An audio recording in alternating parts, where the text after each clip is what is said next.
Водачът на листата и мажоритарен кандидат на НДСВ Христина Христова и вторият в листата Антонио Георгиев по покана на абитуриентите от Бяла Слатина бяха специални гости на изпращането на Випуск 2009. Двамата поздравиха завършващите средното си образование 218 млади хора, от които 38 пълни отличници. Вие сте новите европейски граждани, вие сте млади, пълни с идеи, възможности, енергия и сили. Бъдете все така лъчезарни, трудолюбиви и целеустремени. Това е пътят към успеха. С тези думи Христина Христова се обърна към зрелостниците. Подпомагането на младите хора е приоритет за всяка една модерна държава, заяви след срещата Христина Христова. Модерните нации посвещават много усилия и грижи на младите хора и аз мисля, че това трябва да бъде акцент на съвременните политици.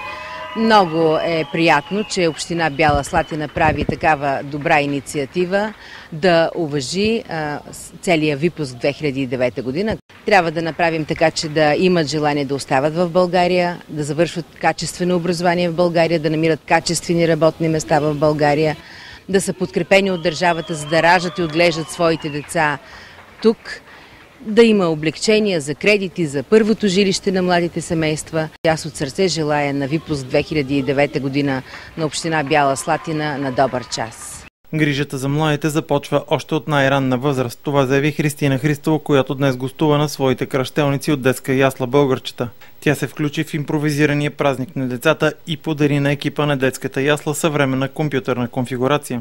Грижата за най-малките е нещо много важно и много сложно. Тук мисля, че наистина има изключителен професионален екип. То е видно от визията на децата, от тяхната социализация, от тяхната активност и интелигентност. И мисля, че всички управляващи България трябва да слагат на едно предно място грижата за подрастващите. В последните 4 години НДСВ направи много за младите, допълни водачът на листата и мажоритарен кандидат Христина Христова.